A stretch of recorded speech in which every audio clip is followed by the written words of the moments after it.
गुरु गीता का सूत्र कहता है, ब्रह्मानंदम परम सुखदम केवलम ज्ञान मूर्ति द्वंद्वातीतम गगन सदृशम तत्वमस्यादि लक्ष्यम एकम नित्यम विमलम चलम सर्वधि साक्षी भूतम भावातीतम त्रिगुण रहितम सद्गुरम तम नमामि। वो गुरु जो ब्रह्मानंद का परम सुख देने वाले ज्ञान की एक मूर्ति की तरह है, जो द्वंद्व से परे है, आकाश जैसा है, तत्वमसि आदि श्रुति वाक्यों का लक्ष्य जो है, जो एक ही है, नित्य है, विमल है, अचल है और सभी कर्मों का साक्षी है, ऐसे गुरु की सभी भावों से परे प्रकृति के 3 गुणों से सर्वथा रहित स्थिति है। उन्हें गहरे भाव से नमन है।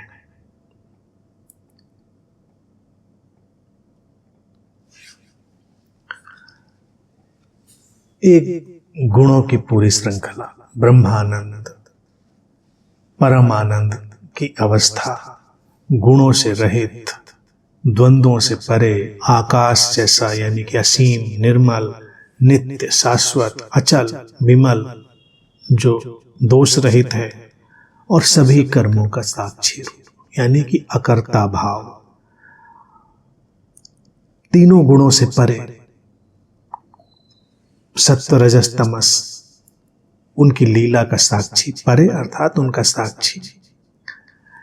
ऐसे गुरु को भाव से, गहरे भाव से नमन। तो इसमें देखिए कई तलों पर बातें आ गई, सुंदर है, सारे शब्द बड़े सुंदर हैं। हमारे जीवन में जब कोई बुद्ध होता है, जिसे हम बुद्ध की तरह देखते हैं, उसके भीतर ये सारे गुण हो जाते हैं।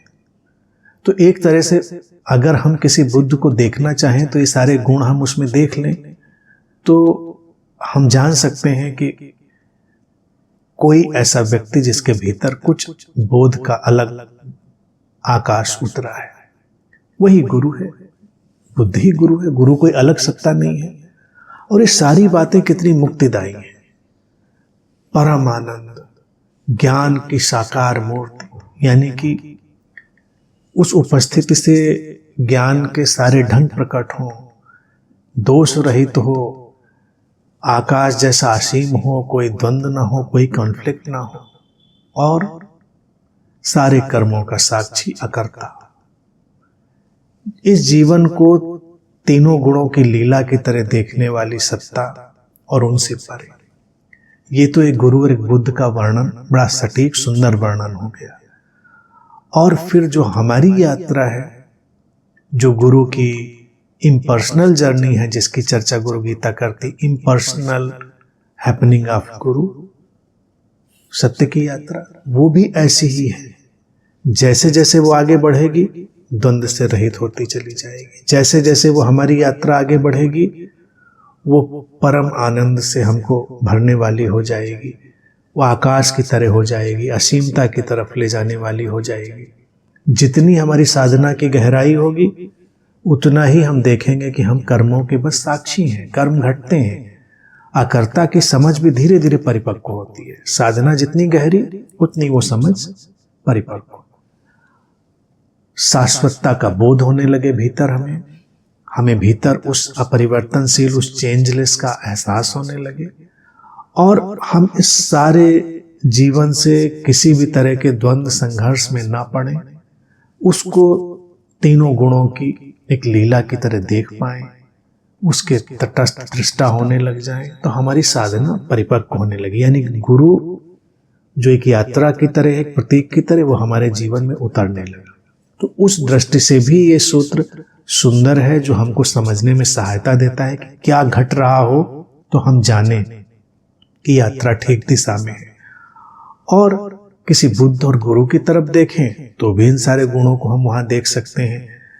इसके अलावा बाकी सब मिथ्या है, व्यर्थ है। और जब ये सब घटता है तो जीवन स्वाभाविक अनुग्रह से भरता है, स्वाभाविक नमन से भरता है।